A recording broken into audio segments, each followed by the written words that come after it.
that we could drive over to Ephesus, which is an ancient city in modern-day Seljuk that was once the second largest city in the entire Roman Empire. What you see today are the excavated remains of the city, including one of the original wonders of the ancient world, the Temple of Artemis, which was built in 550 BC to honor the god Artemis, the god of fertility. The temple took 120 years to finish, and it was twice the size of any other Greek temple of the time, with its 127 columns, each being 60 feet high and 4 feet in diameter. Unfortunately, today the temple lies in ruins. It was destroyed by a fire in the 4th century, and it had to be rebuilt twice. So all that remains is the foundation in one column. But there are plenty of other structures at Ephesus to see, including the Library of Celsus, the Temple of Hadrian, the House of Virgin Mary, the Basilica of St. John, and they also have a museum and terrace houses. So we're on our way now. It should take us about an hour to get there. It's a pretty big place, a lot of exploring to do. We want to get there right when they open at 8 o'clock. Put the kids on our back. Everybody's got sunscreen. Everybody's ready to go. It's going to be another hot day, 90 degrees. So we're ready to explore. We'll see you there in about an hour.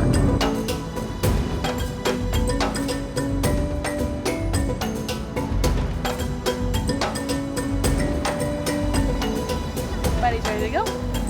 We're going to see. We're not at the zoo, but okay. The host of the Airbnb we're staying at, his mom came down last night and left Isla a little dolly. It looks like a little handmade dolly. It's so cute, and she insisted that we take it in the car today, and she's not letting go of it. So I guess it's gonna come through the ruins with us.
The almost empty parking lot that we arrived to this morning is full of cars, taxis, tour buses. We were even blocked in by a taxi, and there were a bunch of buses blocking tons of people in their spaces. So, and it definitely got more crowded towards the end of our time there. More tour groups, tons of tour groups, a lot of people. So if you go, definitely go at that 8 a.m. because there was almost nobody there. We got some really good pictures and videos without too many people in them. So definitely recommend getting there when they open. So we bought a ticket that included entrance to everything that Ephesus has to offer. Some of the sites are actually not at that main entrance, and one of them is the Temple of Artemis. So just 2-3 kilometers down the road. We're driving there now, so we're gonna go check that one out.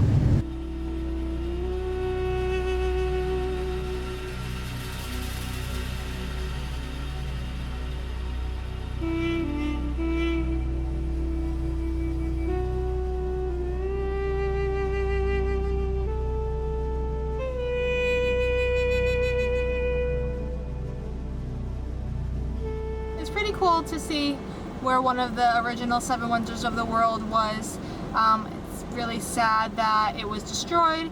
It's crazy to think that out of 127 columns, there's only one left. So just seeing that one column, you can only imagine how big this temple used to be. And there's not much of the foundation left. There was some pieces here and there. Overall, there's just not much left to really see. This part is free, I believe. We bought a combined ticket that included all of the sites, but this one looks like it was free because there was no one here checking tickets, there was no one taking any money, and the parking here is free, whereas the parking at the main site costs us 50 lira.